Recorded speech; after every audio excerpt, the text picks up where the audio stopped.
Hey guys, today I'm going to cover the first part of my entire Core 1 summary for PDHPE. Starting off, we're going to be talking about what epidemiology is, and we're going to move on to the deeper measurements of health and what they mean to us. So firstly, you may ask yourself, what is epidemiology? Well, it's basically a study of deaths and diseases in a population group. It allows us to describe disease patterns and also to identify the causes of disease. Now, as you can see here, today we're going to be covering what is it, we're going to be covering what does it measure, we're going to be covering what can't it measure, as well as who uses it. Now starting off, what is it?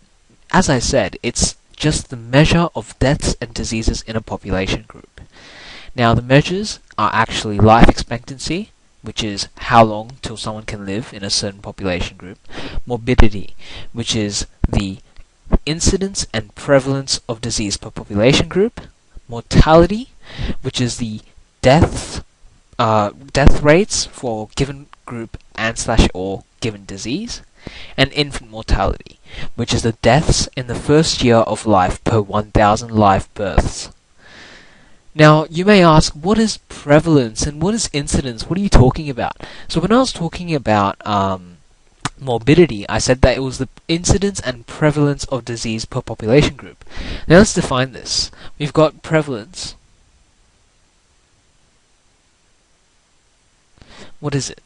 Okay, so let's have a look. Prevalence is just the number of existing cases. So, number of existing cases.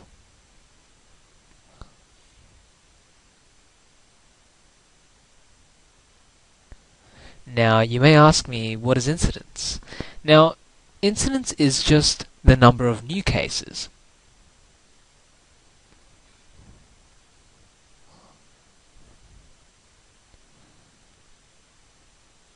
Often, even I have trouble remembering this, so I came up with something recently, and it was just, since it's so easy to just sum this all up, we can remember prevalence as the number of existing cases through this little thing I made.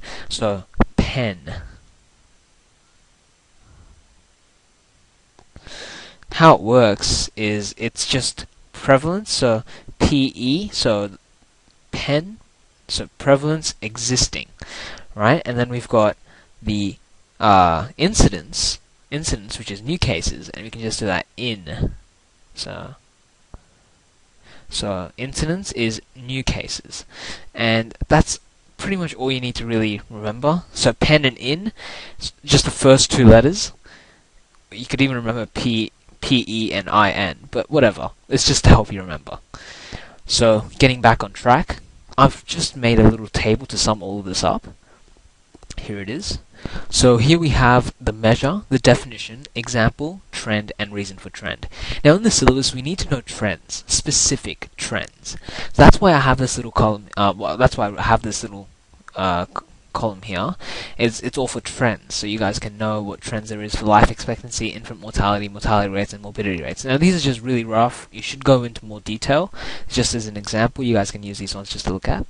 Now, I've also got reason for trend. Now this is also an important thing in this syllabus. This is Core 1 part of the syllabus. We need to know about trends, we need to know about epidemiology, we need to know all these things, and definition, examples, and reasons for the trends. So this is a good table, and I've chucked it into the actual summaries that I will be attaching with this video, so I hope it helps you. Now, let's move down. So who uses this? Who uses epidemiology? Now, that's just a simple thing, because we all know that epidemiology is an important thing. It helps us, form new strategies, new campaigns. So obviously it can be used by health professionals. It can be used by policymakers, educators, private sector, as well as the government. Just as an example, health professionals can make, relevant statistics and whatnot to figure out how to help, each other and how to help people in the general population. Then we've got the policymakers who make the health policies, and you've got the educators who can educate people to have better health styles and all that, relevant towards the trends and the types of measurements that we've already taken through epidemiology. We've got the private sector, obviously, and as well as the government. So the government can make campaigns, strategies, all these things that can counter against these bad trends, such as 19% or 13,152 males died from heart disease in 2004. I'm sure that in 2004, after they figured out this trend And this example of mortality, they've done something to counteract it through something like a strategy or whatever it will be. That they've done obviously something. Okay, so since I've done this, since I've gone through all this, what doesn't it actually measure?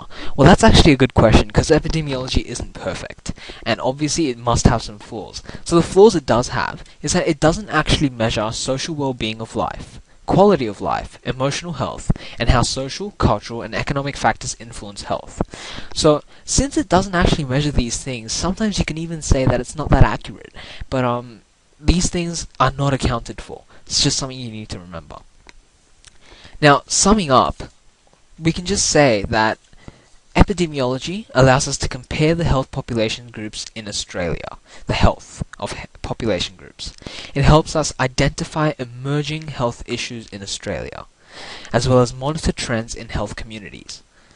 It also allows us to design public health programs. Just like I was talking before, government has to develop these programs to help the public in health priorities. Like, they have to prioritize. The whole syllabus is about prioritizing health, and the government can use epidemiology to prioritize what is most important. So if they have like trends saying that these many people died through these diseases and it's an outstanding number, the government will use that to their advantage, and they'll make a strategy and a campaign to counteract this and try and make that lower, that trend to be lower, and to make it safer and more healthy for everyone. Now, there's one last thing that it does. It also monitors the success of these programs. So after these campaigns are laid out, like a couple of years after or a year after, they can see if the campaign actually worked and if it's actually doing good. Now, that's great for us, because we can always trial and error, and we can always figure out what can help us and what can't.